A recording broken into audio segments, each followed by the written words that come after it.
তো আপনার basic document সব রেডি। এখন আমি বলবো যে কিভাবে আপনি পাসপোর্টের জন্য এপ্লাই করবেন। একটা গুরুত্বপূর্ণ কথা বলে রাখি, আপনি যেদিনকে বেসিক ডকুমেন্টের জন্য দৌড়াদৌড়ি করবেন, সেদিনকে সময়টা শুধুমাত্র বেসিক ডকুমেন্টের উপরেই রাখবেন। যে একটা ডকুমেন্ট যেন মিস না যায়। আমি যে ডকুমেন্টগুলোর নাম বললাম, এইগুলা একদম যেন ঠিকঠাক থাকে। এর পরের দিন আপনি পাসপোর্টের জন্য এপ্লাই করবেন।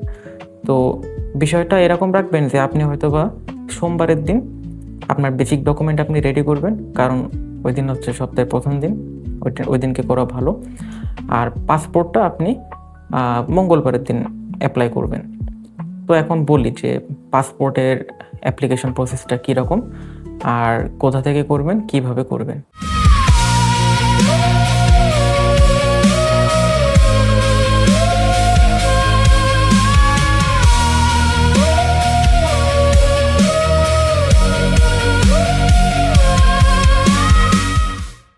তো আপনার যদি বাসায় কম্পিউটার থাকে আপনি কিন্তু নিজেও পাসপোর্টের জন্য অ্যাপ্লাই করতে পারেন। বাট সমস্যা হইতেছে যে আপনি দেখা গেল যে নিজে কোনো একটা স্টেপ মিস করে ফেলছেন। নিজে করতে গিয়ে কোনো একটা স্টেপ মিস হয়ে গেছে। তো পরে কিন্তু এটা ঝামেলা হইতে পারে। তো সেক্ষেত্রে আমি বলব যে কম্পিউটারের দোকান থেকে করাই ভালো। তারা হয়তোবা আপনার কাছ থেকে ১-২০০ টাকা চার্জ নিবে, বাট আপনার ডকুমেন্টটা আপনি এইটুকু শিওর থাকতে পারেন যে কোনো মিস্টেক হবে না। সো আমার রিকমেন্ডেশন থাকবে যে সোমবারের দিন সব ডকুমেন্ট, বেসিক ডকুমেন্ট রেডি করে আপনি মঙ্গলবারের দিন প্রত্যেকটা ডকুমেন্ট নিয়ে আপনি সকাল ১০টার মধ্যে কোনো একটা কম্পিউটারের দোকানে চলে যাবেন, যেখানে পাসপোর্টের জন্য অ্যাপ্লাই করে। দোকানে যাওয়ার পরে বলবেন যে ভাই আমার পাসপোর্টের জন্য অ্যাপ্লাই করে দেন। উনি অ্যাপ্লাই করতে বসে যাবে। পাসপোর্টের অ্যাপ্লাই করার ক্ষেত্রে আপনার নাম, বাবার নাম, ফোন নাম্বার, ঠিকানা, এগুলা সবথেকে ইম্পর্টেন্ট বিষয়।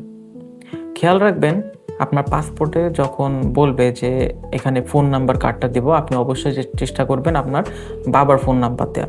যদি আপনার বাবা না থাকে তাহলে বাবার অবর্তমানে যিনি গার্জিয়ান আছে তার ফোন নাম্বারটা দিবেন। কখনোই নিজের ফোন নাম্বারটা দিবেন না, কারণ পাসপোর্টের উপরের পার্টে আপনার ইমার্জেন্সি কন্ট্যাক্ট নামে একটা অপশন থাকে, ওইখানে কিন্তু আপনার ওই নাম্বারটা থাকে। সো ওখানে যদি আপনি নিজের নাম্বার দেন তাহলে ইমার্জেন্সি টাইমে আপনার কাছে ফোন দিয়ে তো লাভ নাই, তাই না?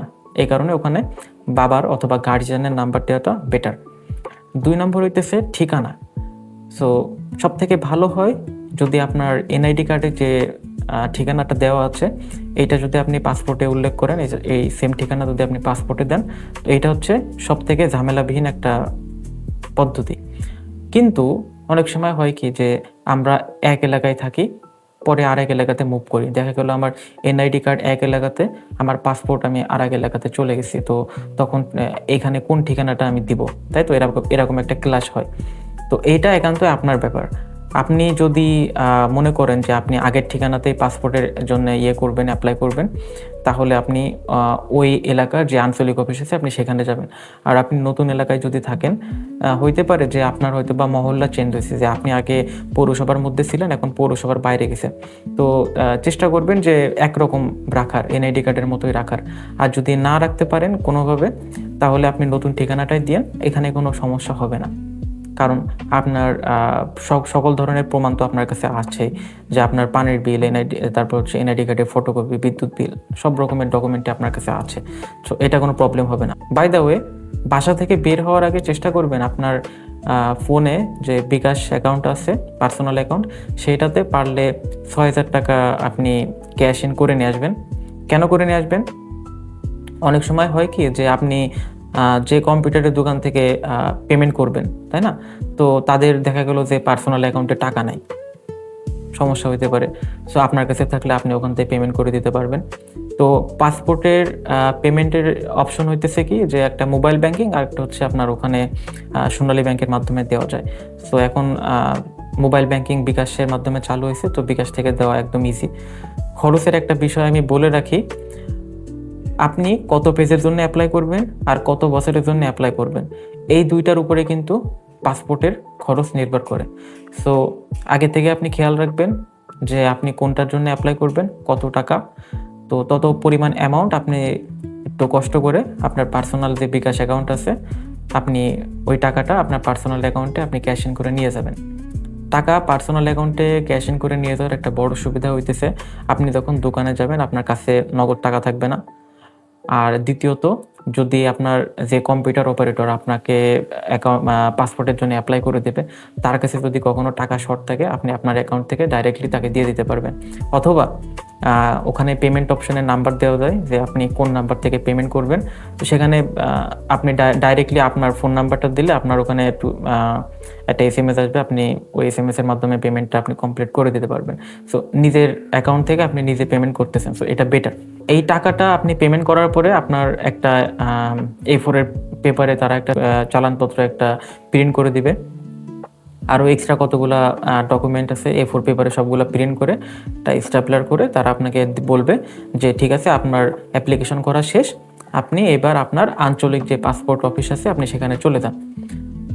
তো এরপর আপনি সবগুলো ডকুমেন্ট নিয়ে আপনার যে লোকাল পাসপোর্ট অফিস আছে আপনি সেখানে চলে যাবেন।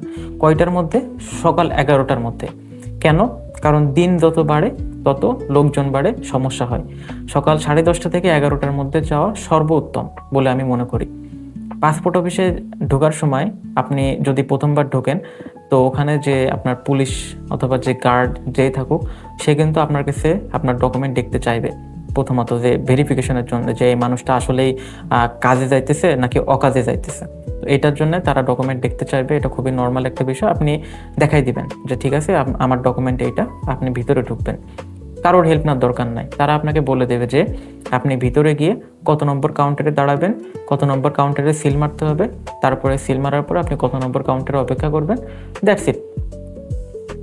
এখন সুবিধা হইতেছে কি, যে একদিনের মধ্যে আপনি সবগুলো ডকুমেন্ট মোটামুটি রেডি করে ফেলতে পারবেন। ডকুমেন্ট রেডি করতে বলতে যে প্রথমে আপনি একটা কাউন্টারে যাবেন, সেখানে গেলে আপনার ডকুমেন্টটা দেখবে, দেখে একটা সিল মারবে, সিল মারার পরে বলবে যে আপনি এর পরের লাইনে যান, পরের লাইনে আবার সিরিয়াল দিবেন, ওখান থেকে 2-1টা সিগনেচার করবে, সিল মেরে দিবে, দিয়ে আপনাকে বলবে যে আপনি এবার বায়োমেট্রিক আর ছবি তোলার যে লাইন আছে সেখানে চলে যান।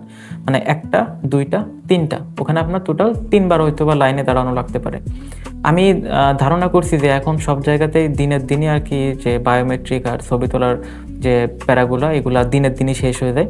তো আপনি এবার লাইনে দাঁড়াবেন, আপনার ওই সিল তারপরে প্রসেসিং এই কাজগুলো করতে করতে 11টা থেকে 12টা, 12:30 হয়তো বা বাজতে পারে। 12:30টার পরে আপনার ওই বায়োমেট্রিক্যাল লাইনটা যদি অনেক বড় হয়, তাহলে হয়তো বা লাঞ্চের টাইম আসতে পারে। আপনি লাঞ্চের টাইম যখন আসবে, আপনি আর বাইরে যাওয়ার দরকার নেই, আপনি ওখানে দাঁড়ায় থাকবেন। অফিসাররা লাঞ্চের পরে খুব দ্রুত আর কি সব কাজগুলো করে। এরপর আপনাকে যখন ডাকবে যে আপনার অমুক, দেখা গেলো মিস্টার কুদ্দুস, আপনি যাবেন। ভিতরে যাওয়ার পরে ফোন পুরোপুরি সাইলেন্ট রাখবেন, ফোন বের করার দরকার নাই। আপনি আপনার ডকুমেন্টগুলো ওখানকার যে অফিসার আছে তার কাছে দিবেন, সে আপনাকে বসতে বলবে একটা চেয়ারে, আপনি বসবেন। বসার পরে আপনাকে ফিঙ্গারপ্রিন্ট দিতে বলবে, প্রথমে ডান হাত, তারপরে বাম হাত, এইভাবে ওভারঅল আর কি বুড়ো আঙুল, তারপরে এই আঙুলগুলো, এইভাবে আপনি ফিঙ্গারপ্রিন্ট দিবেন, ছবি তুলবেন। তো যেহেতু এই পাসপোর্টের ছবিটা আপনার সারা জীবন, যতদিন পাসপোর্ট থাকবে ততদিন আপনার এটা ক্যারি করা লাগবে। তো চেষ্টা করবেন যে পাসপোর্টের অ্যাপ্লাই করার দিন আপনি একটু পরিপাটি হয়ে যেন যাইতে পারেন। যেমন টি-শার্ট অ্যাভয়েড করাই ভালো, একটা ফর্মাল শার্ট অথবা এক কালারের একটা শার্ট হইতে পারেন, নেভি ব্লু, ব্ল্যাক, হোয়াইট, এক কালারের শার্ট আপনি পরতে পারেন। এটা একটা রিকমেন্ডেশন। আর বেশি হাসি খুশি মুখ করার দরকার নাই, কারণ ফেসবুকে যাইতেছে না কিংবা ইনস্টাগ্রামে যাইতেছে না, তো এখানে সিরিয়াস ফেসটা রাখাই বেটার। গেল, এই হচ্ছে আপনার পাসপোর্ট রেডি, আপনার ওই দিনকে আর কোনো কাজ নাই। এখন ছবি তোলা বায়োমেট্রিক করার পরে আপনাকে একটা ডেলিভারি স্লিপ দেবে। এই ডেলিভারি স্লিপটা আপনার খুব যত্নে রাখতে হবে, এইটা আপনার প্রমাণ যে আপনি এখানে অ্যাপ্লাই করছেন। আর আপনাকে একটা বলে রাখি, সেটা হচ্ছে যে যদিও এটা পাসপোর্ট অফিসে লেখা থাকে, একটা ফোনের কি একটা জানি কোড আছে, আমি এটা ভিডিওর উপর আমি পাইলে আমি দিয়ে দেবো যে কত কত প্রেস করতে হয়, কী কী লিখতে হয়। তো এইটা দিয়ে আপনি আর কি আপডেট রাখতে পারেন যে আপনার পাসপোর্ট রেডি হয়েছে কি না হয়েছে। সাধারণত 1 থেকে 2 সপ্তাহের মধ্যে এখন পাসপোর্ট রেডি হয়ে যায়। তো ডেলিভারি স্লিপটা রেডি রাখবেন।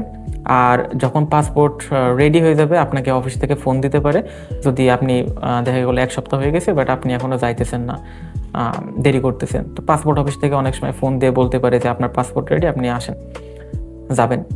যাওয়ার সময় মনে রাখবেন আপনাকে অবশ্যই বাবার এনআইডি কার্ডের একটা ফটোকপি, আপনার এনআইডি কার্ডের একটা ফটোকপি আর ওই ডেলিভারি স্লিপ, এই 3টা আপনি দয়া করে আপনার সাথে রাখবেন, দেখতে চাইতে পারে অ্যাজ এ প্রুফ। তো চেষ্টা করবেন নিজের পাসপোর্ট সবসময় নিজে কালেক্ট করার।